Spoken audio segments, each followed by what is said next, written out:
In this video tutorial, I'm going to demonstrate the energy Photoshop action. So this here is the effect that we're going to create. Okay, so I'll just click through some more examples of the effect.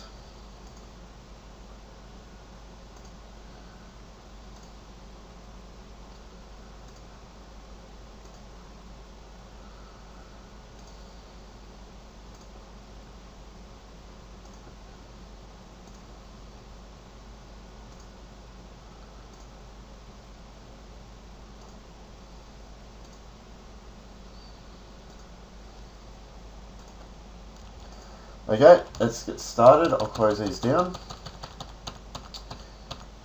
Alright, so a few things we need to go through just to check off to make sure that you don't run into any errors when playing back the action, and just make sure everything's loaded up correctly.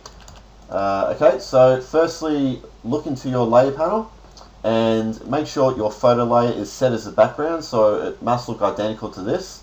It should say background and have that lock symbol.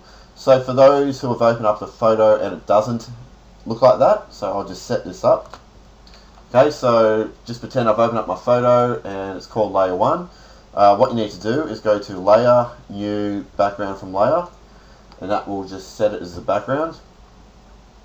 Next, go to this top right hand corner icon, go to panel options, right down the bottom here, just make sure add copy to copy layers and groups is ticked.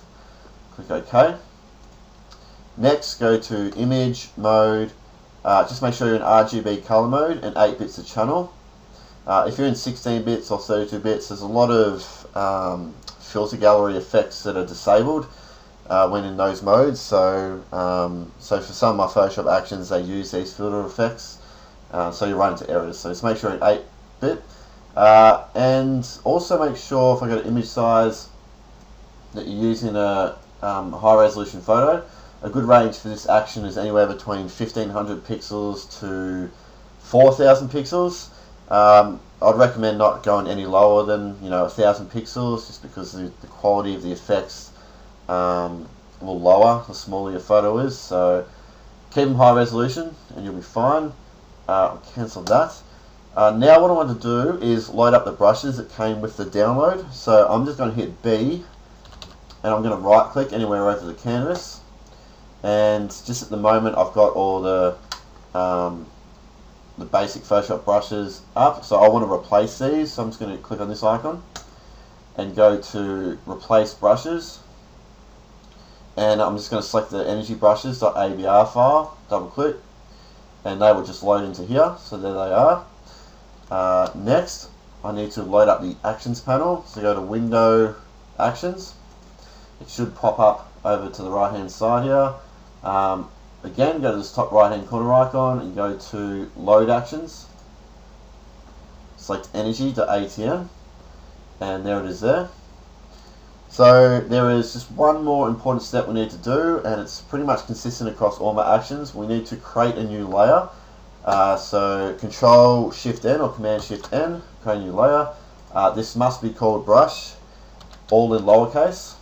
Okay, if it's called something else, you'll run into an error straight away. So we'll just set that up. And so the idea is, with the brush layer selected, you want to outline or highlight the area of your photo that you want to apply all the effects to and around. So obviously with this example, I want to cut out this guy here, and because he's on a white background, I can quickly select him. So I'm just going to select the background layer. Just going to hit W on the keyboard to get the wand tool out, and I'm just going to click in the background here. It should select all that white. You can see that there. I'm just going to select the brush layer because I need to fill on that layer. So currently, if I hold down Alt and hit Delete, that'll basically fill that selection with this foreground color, which is black. So Alt Delete or Option Delete. But I don't want that, so you see that's filled the background but not him, so I need to invert that selection. So if I just hold down Control Shift or Command Shift I, that'll invert that selection, and Alt or Option Delete, fill that with the foreground color. So there we go. So yeah, there's my brush layer. I've filled him in. Okay, so we are almost ready to go. Just Another thing to check off before playing the action, if you just hit B on the keyboard and just make sure the opacity of your brush is 100%. If it's around 40, 50, lower, the effects will appear very opaque. They won't be very prominent at all, so you want to keep that opacity quite high. Okay, so that is done. I'm pretty sure we're ready to go now. So yeah, all you need to do now is select energy, and if you want to get an idea of how long the action's got to play, if you just twirl open this arrow, you'll see that it creates this scroll bar, and that's all the steps it needs to go through. So when we click play on the action, the scroll bar will go down, so it gives you an idea of how much time the action's got to go to play back.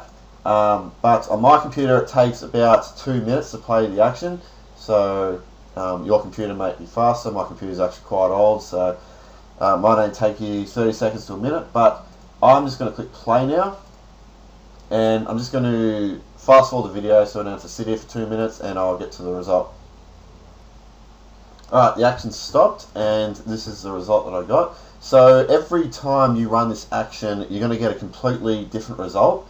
So the variation of all these textures will be different each time. So I recommend, to run the action, 3, 4, 5 times and save out each result as a separate Photoshop file, and then just compare them and then see which variation you like the best. Okay, so I'm just going to collapse this actions panel, and we'll go into the layer panel now. And so firstly, what I want to do is collapse all these folders, just so that my workspace is a bit neater. So to do that, with the energy folder that's already selected, hold down Control Alt or Command Option and click on that arrow. That just collapses everything. Okay, so I've left the brush layer on at the top here, so you can see that there. So you can see the way the action works is that all the effects basically grow out from that area that you define. Okay, and so if I wanted to run this action again, I just delete this energy folder and then play, and then then you'll have a completely different result again. So I'll turn that off and we'll go inside here. So as you can see, the effects have hidden this guy's face, and the basketball, I want to be more prominent, and his hand. And so this is really the fun part of this action, is revealing your original photo and basically having it look like your subject is weaving in and out throughout these effects. So to do that, I've got this layer here in red, and it's called Reveal Original Photo, and I've just got in brackets Brush Mask. So what you want to do, currently I have filled this mask in black, so none of that layer will appear. And so you want to grab a white brush, so make sure your active color is white. So if I brush white into this layer, it's going to reveal it, black will hide it. So I'm going to hit B, right click, and I'm going to grab the soft brush that I just included with the brushes. I'll just grab that. And if I start brushing onto that mask now, I'll just brush everywhere. You'll see all that's doing is it reveals the original photo on top of all the effects. So where this is useful is firstly, you might run the action and your subject's face is completely hidden, so I can just select that mask, brush over his face. The basketball, I want to have that stand out a bit more. Maybe his elbow, his hand here, his shoes. So that way, you can get the effects sort of overlapping your subject in certain areas. So yeah, like I said, it looks like it's weaving in and out. And what I like to also do here is, it might not look 100% right having, your original photo and then all the effects, the contrast between the two might not look right. So what I like to do is just lower the opacity down for this layer a bit. So if I just click and hold and drag that word opacity to the left and right, so I'll drag it to the left, that'll bring it to 0%, 100%. So I like to start at 100% and just lower the opacity a little bit, and you can see it starts to blend with the effects below. Okay, so that's just going to help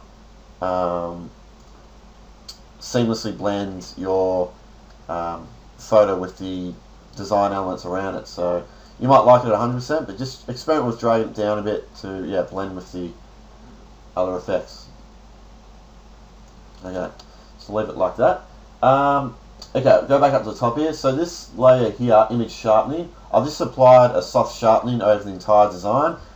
You won't notice it here when I'm flicking that on and off, but when you run the action, you will notice it. So you can leave that on or off, it's up to you. This one here, I've just applied a basic color grade to the result. You can turn that on or off. If you want to play around with these settings here, just double click on this layer, and from this drop down menu, select neutrals, and you can see this is where I've applied some color variation. You can drag these handles around here and play around with the colors that way. Okay, so I'm just going to actually have it where it was. That'll do. Okay, so moving on down, this layer here, overall saturation, I have set this, if I double click on this, I've just set the default saturation a bit higher at 31%. Drag this handle here, so that's at 0. And so what I've done is just crank that up so the colours appear much more vibrant, so you can play around with that. You can also mess around with this hue handle here to create some crazy colours.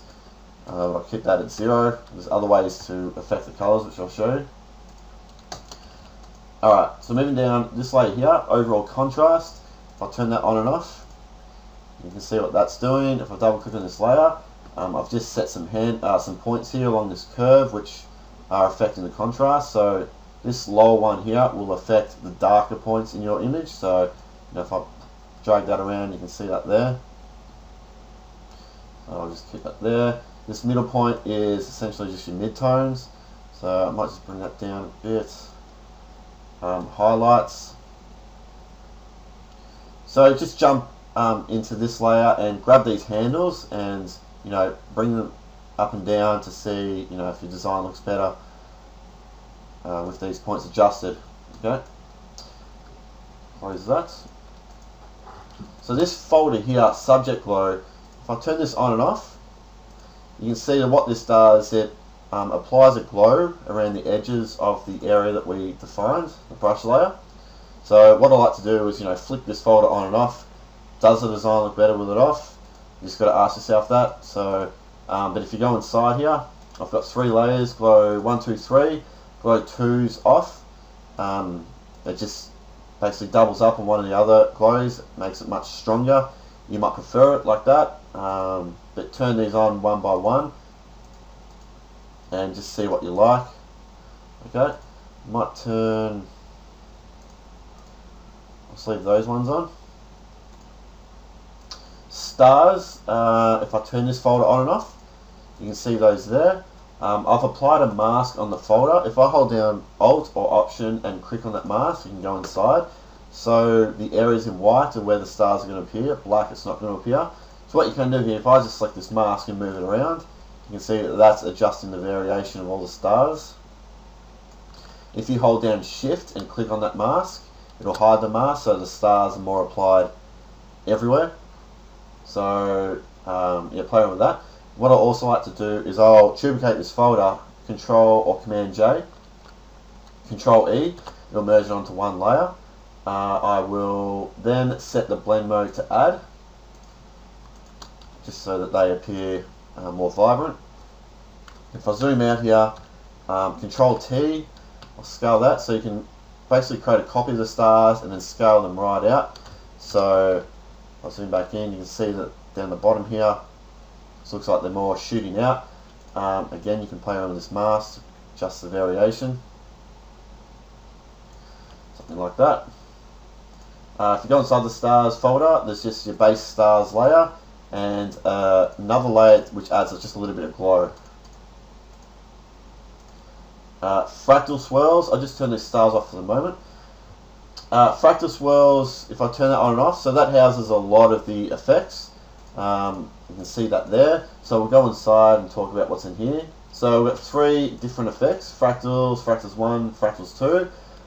This top one you probably don't need to play around with too much. It just adds these subtle little accents here. You can see around the edges. If you go inside here, there's just a base layer, and then this one here just adds a little bit of glow. I've restricted these effects to only appear in areas around the perimeter of where we the area that we defined, the brush. So you can see as I turn that on and off, you can see that there. Fractals 1, if I turn that folder on and off, you can see that's basically all those little wispy bits you can see. I'll turn that on and off. So if we go inside, we've got two main layers here. Well, basically this is the main layer here, fractal 1. If I turn it on and off, you can see that's basically the entire effect. But you got this one here, glow, that just has a little bit of glow. But this is the one here you want to play around with. Okay, so you got this layer here, F1 brightness, which is a fractal 1 brightness. Just double click on this, drag these handles here. You can make all those swirls much brighter. You can make them darker. So yeah, you want to play around with that. You can also turn on this color, this layer here. If I turn that on, it will fill those swirls in with a single color. So you can just double click on this box and play around with the colors there.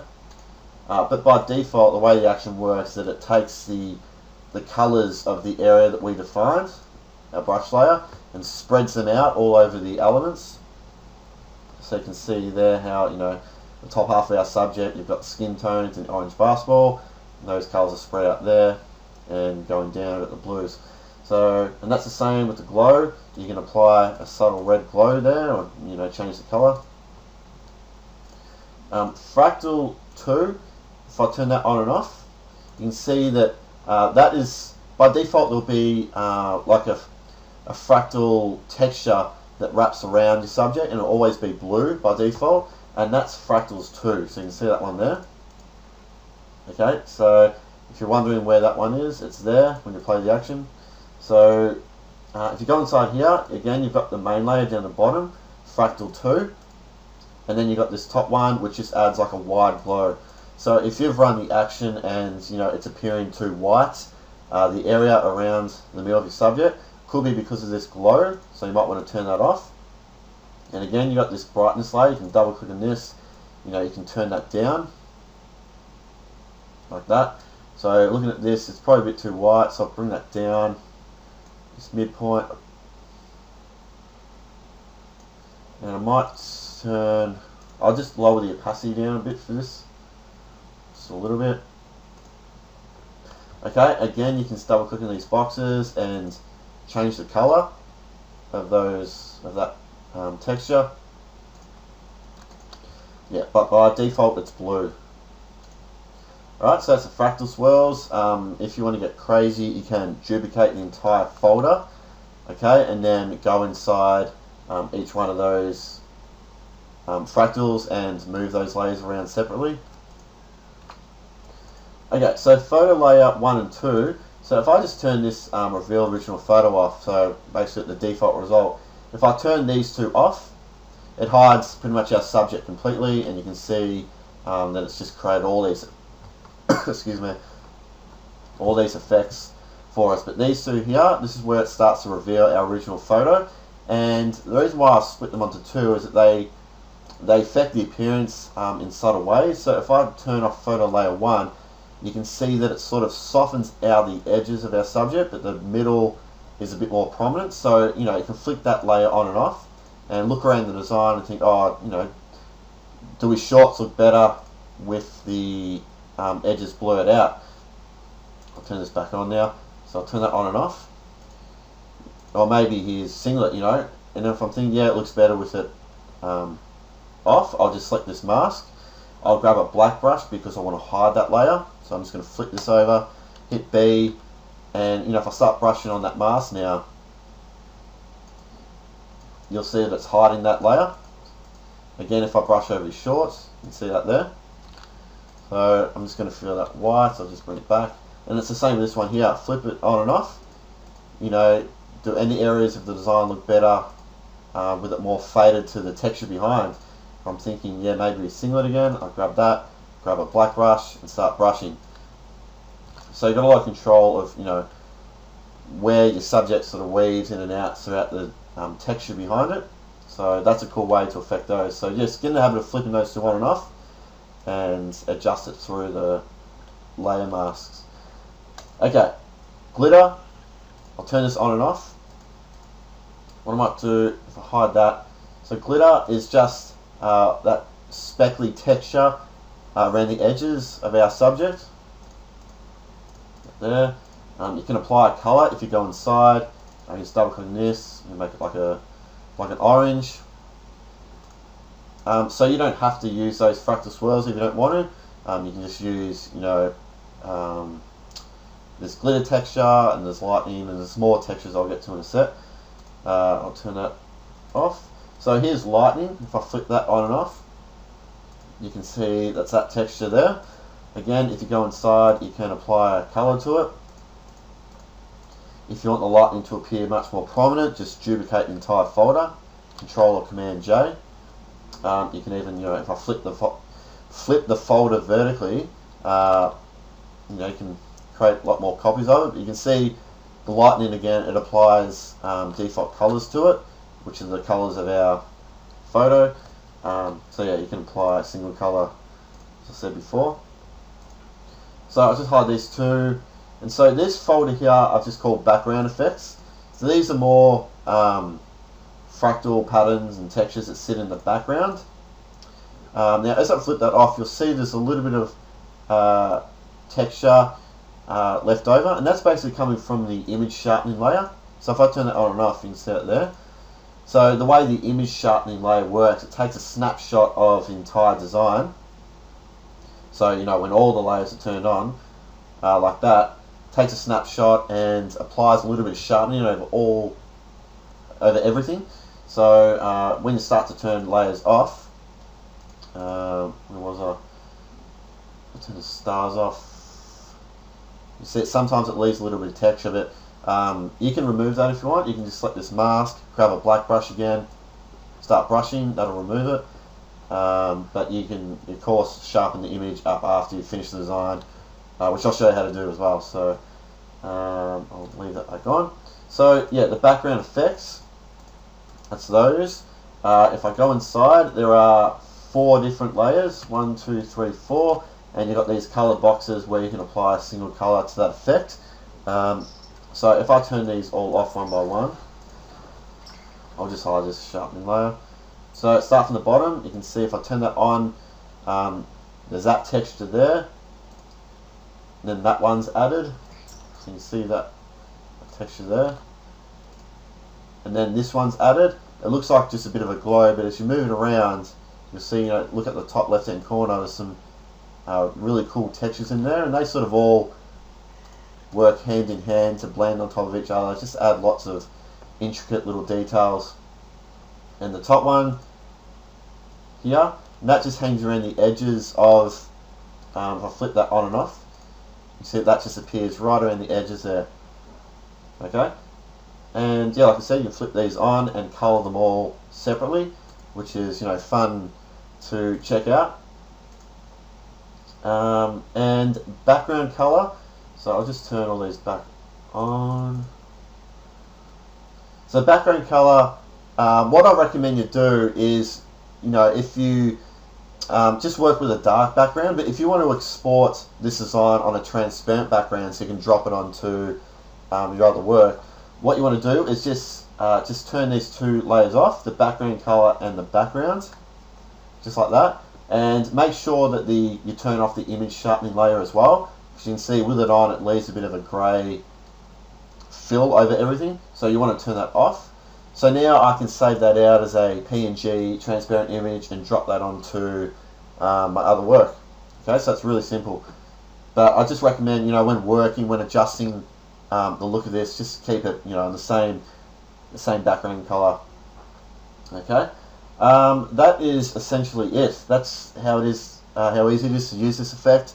Just get into the habit, like I said, of firstly jumping into this reveal original photo layer, the brush mask, and reveal what areas of your photo you want to stand out, what you want to appear like it's shooting out from all these effects, and then flip these 2 on and off and start brushing into the masks where you want to erase some of your subject to blend in with the details behind it. flip folders on and off quickly. Most of the time, you might flip, say, this one off, and it might look much better with it off. Same with the glitter. Just get in the habit. If things appear too blown out and white, make sure you go inside these fractal folders, turn off glow layers as they might be affecting it too much, adjust the brightness, okay, and play around with the colors as well. So lastly, I'll just quickly show you how I sharpen this image. So if I just select the energy folder and hold down Control Shift Alt E, or Command Shift Option E, that. So what that'll do is it creates a snapshot of our entire design and puts it on one layer. So if I move this one layer around now, you can see that there. And then what I do, I go to Filter, Other, High Pass. I always set this radius to 2. Okay, so you can see if I zoom in here, it's created this subtle little, like an embossing effect over all the details. And then I set the blend mode to hard light or vivid light, usually hard light. And while you might not be able to notice it here, you'll definitely notice it on your computer. It just makes all the details pop out much more, because there's so much detail in this texture. Just doing this brings out all those details. So yeah, it's a good habit to get into. Okay, so that's it. If you have any troubles, just send me an email and I'll help you out, but I'm sure you have fun using this. Yeah, thanks.